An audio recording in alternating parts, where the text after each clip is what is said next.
We good? Yep. Now recording. Okay. Have you ever experienced a moment of rage, of absolute furiosity that just totally covered everything that you were thinking, all your judgment faculties, and you just had rage? Have you ever gone through that? Actually, I have a clip to kind of demonstrate that. This woman knows a little bit about rage. Now, as far as background goes, all I know is what's in the description, okay? This is 6:30 a.m. at a McDonald's, and the woman has been told at some point that she cannot have chicken McNuggets. Let's see if this works. Please work.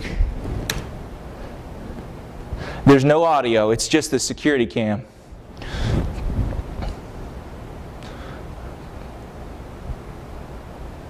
Okay, no, I'm sorry, I want to X out of that. I can't. Oh, did I pause it? I'm sorry. Let's go.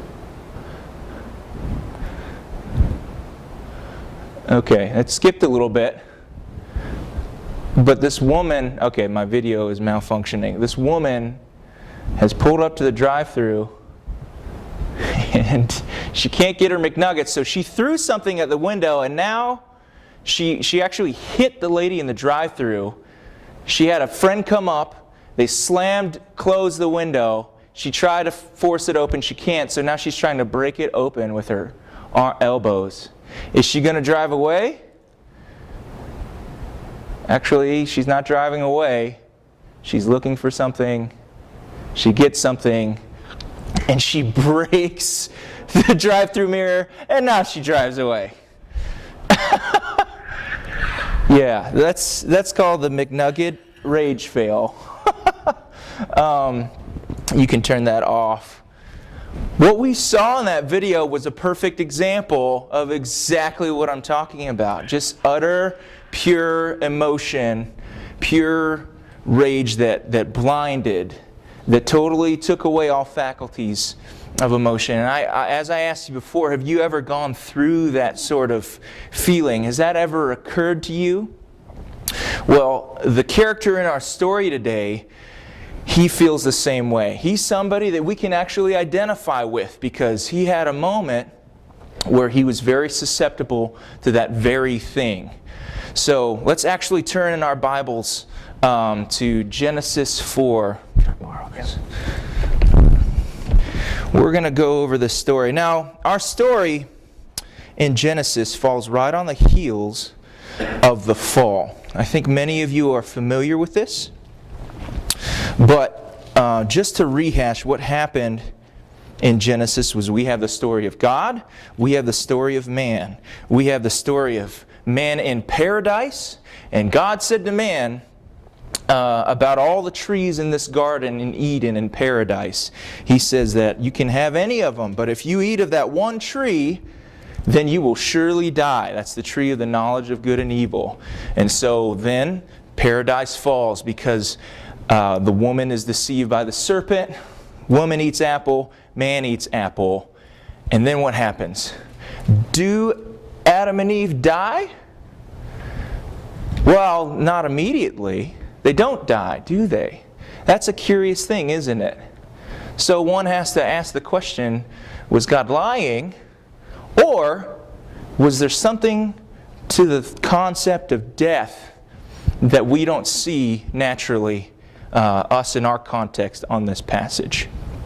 Keep that in mind as we go further on, okay? So right after the fall, Adam and Eve are kicked out of the garden, and the very first thing that happens after that scene ends is this episode of Cain and Abel.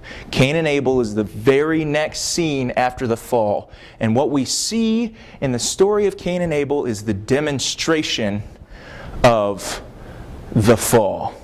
The further increase of sin and its effects, okay? But let's just walk through the story. I'm going to read the story and comment along the way, okay? And I'll hopefully exposit this well. Now Adam knew Eve, his wife, and she conceived and bore Cain, saying, I have gotten a man with the help of the Lord. So this is a joyous event. We're starting on a high note. It's actually could be hopeful here. They are happy. And again, she bore his brother Abel. That's verse 2. Now, just as a distinction, Cain's name means gotten, or it sounds like the Hebrew word forgotten, and that really coincides with what Eve says, I have gotten a man with the help of the Lord. Abel's name, though, is a little more descriptive and maybe a little bit more of a foreshadowing of what's going to happen, because Abel's name means breath or vesper. He's just kind of a breath or a wind. Now Abel, this is continuing in verse 2. Now Abel was a keeper of the sheep, and Cain a worker of the ground. Notice how the story doesn't contain any sort of details about Cain and Abel's life, where they grew up, the things that they liked. Doesn't go into their character. This is just kind of bullet point, staccato, just the details. Why does the Bible do that? It's because it wants to give only what it's trying to give. And that's not the story of Cain and Abel fully. It is a theological point that the author of Genesis is trying to get across, okay? So, verse 3, in the course of time, Cain brought to the Lord an offering of the fruit of the ground, and Abel also brought of the firstborn of his flock and of their fat portions. Notice about this verse, the thing that is very particular is that it doesn't say much about Cain's offering, but there are two descriptions of Abel's offering. Cain's offering was just the fruit of the ground, but Abel's offering was not only of his flock, but it was also the firstborn and also the fat portions. We can translate that as the best part of the flock and the best part of the meat of the sheep. Even though they didn't eat meat at this time in our story, that happens after Noah, this was for the Lord. And Abel took the time to give the Lord a better offering. It wasn't that Cain's offering was bad. It just wasn't a reflection of the right heart, as we'll see later. So, here we see the reaction of the Lord, okay? So, verse 4, and Abel also brought the firstborn of his flock and of their fat portions. And the Lord had regard for Abel and his offering, but for Cain and his offering he had no regard. So Cain was very angry, and his face fell. I want you to do something. Turn to Hebrews 11, verse 4. Hebrews gives us a little bit more of a perspective on the motivations of Cain at this point. Why did he offer an offering that was the way that it was? Hebrews 11, verse 4 says, by faith Abel offered to God a more acceptable sacrifice than Cain, through which he was commended as righteous, God commending him by accepting his gifts. And through his faith, though he died, he still speaks. Skip down to verse 6. It says, and without faith it is impossible to please God, for whoever would draw near to God must believe that he exists and that he rewards those who seek him. So let's backtrack a little bit. Let's think about what actually happened here with the offerings. Is it just about sheep versus vegetables as an offering to the Lord? No. This is something that we see clarified by the New Testament writer here. It is about Abel's heart. And that is the reason why God accepted Abel's offering over Cain. So what happens with a person who believes in faith? What does that actually mean? Actually, I'd like to ask you that question. What if a person believes in God and believes in faith, how does he act? Does anybody have an answer to that? How do they act? Actually, I'll just give it to you for the sake of time. The person who believes in faith acts like God is real. He acts like he believes in who God is, in his character, that he is who he says he is, and he does the things that he says he does. That's how a person of faith acts. And therefore, if God is good and if God is loving, Abel acted accordingly. he showed appreciation for God's provision and gave a sacrifice that reflected his heart of gratefulness and belief that God is the one who provided, not him. Cain, on the other hand, was the total opposite of this. We can assume that if Abel acted in faith, Cain did not act in faith. So Cain, we don't know exactly where the fracture of his picture of God was at, but we do know that it was broken. For some reason, Cain did not bring an offering that it was of any distinction. He was fairly indifferent. He just brought some sort of offering, but there wasn't any care in it. There wasn't any drive for excellence. So, we see that Cain had a problem with faith. Perhaps somewhere along the way, he didn't believe fully that God was who he said he was and did what he said he did. His theology was broken. And as we see later, and even in this instance, his theology informed and influenced his actions. Let's read further, okay? Go back to Genesis 4. And let's read back at verse 5. But for Cain and his offering he had no regard, talking about God. So Cain was very angry and his face fell. He was angry, and his face falling also connotes a kind of disgraceful sadness here. He's very, very grieved.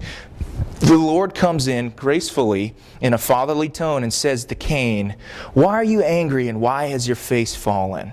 This wasn't an accusation as much as it was asking Cain to examine himself and really saying that he has no reason to be, because if you do well, in verse 7, will you not be accepted? And if you do not do well, sin is crouching at the door. Its desire is for you, but you must rule over it. Here we see the main theological emphasis of our entire story here. God informs us of what the main point of this story is. We see the nature of sin.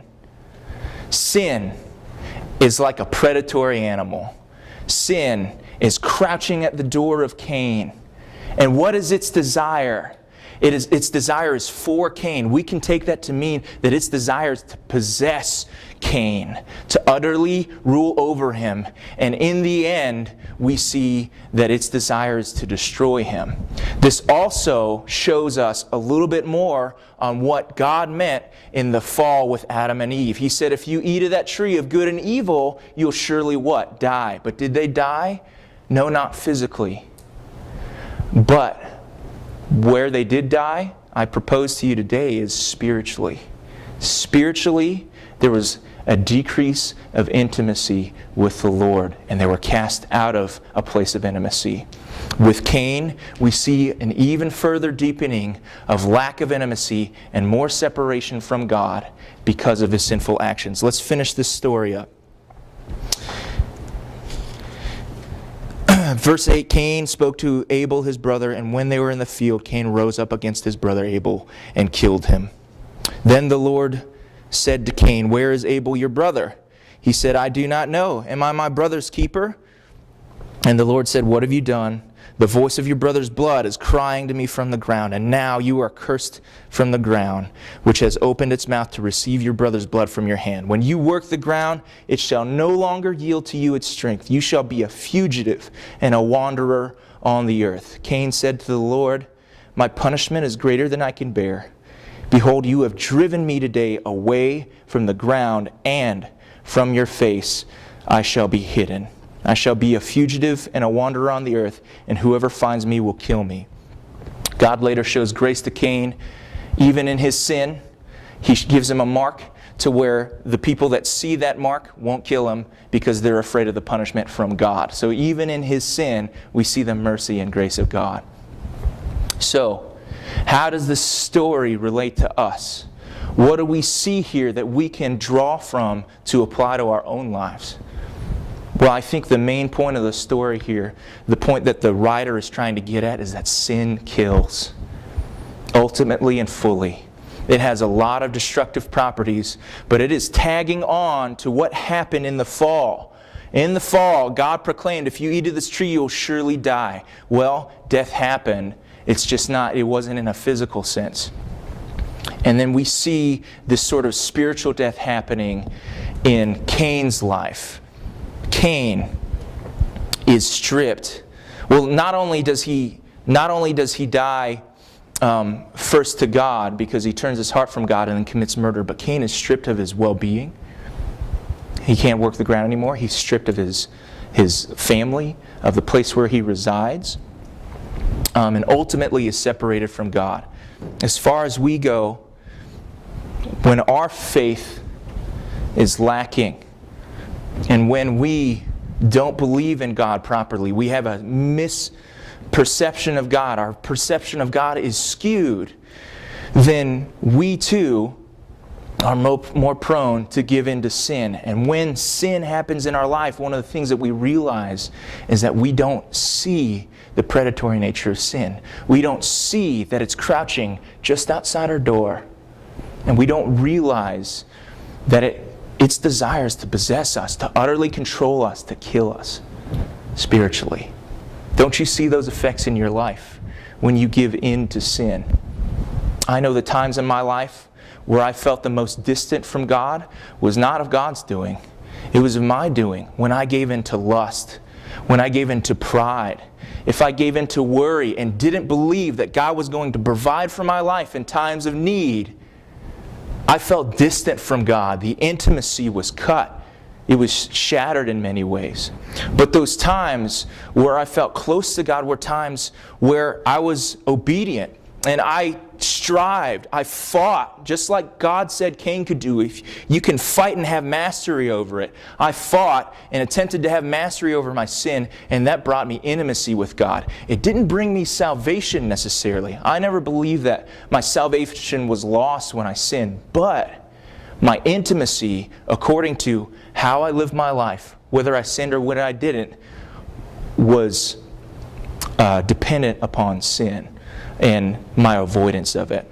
Intimacy with God has a direct correlation with holiness. Sin kills. And for us to realize this is for us to really start living a Christian life that is pleasing to the Lord. But more than that, it's more than just doing this and that and trying to be good to God. It's about being close to God. It's about having a relationship with Him. Just like if you were in a relationship with your wife, do you please your wife so that she can just be happy with you? And, you do these things just because, I'm married to her, so I guess I got to do them. No. The reason why you live to please your wife is because you desire to show her love and to be intimate. Doesn't your intimacy break when you do things that she doesn't like? Yeah, it sure does. She withdraws, you withdraw. So, I just want to say that it's important for us to realize the gravity of when we sin. We may not be able to see the immediate results, but further along down the line, doesn't lust pollute the way that we think about women, men? Doesn't giving in to your lack of self-image, women, affect the way that you view yourself and the way that you carry yourself? And even the way that you feel worthy enough to approach God? I think it does. Sin kills. And it's so important for us to remember this right now, in this time. And that's really the takeaway. Sin kills, so seek the Lord. Seek faith in Him, believe in Him, and avoid sin. Let's pray. God, I just thank you for your mercy today and your goodness to us. I thank you that you have given us the ability to overcome sin. And I even admit, Lord, that I don't always fight, and even recently haven't been fighting the way that I should. But God, I desire intimacy with you. And I hope that we all desire to be close to you, that we're not just legalistic about our relationship with you, but God, we desire intimacy. So Lord, would you give us the strength and the power to come close, to live holy lives, not out of obligation alone, but God, because we love you. In Jesus' name, amen. Thank you.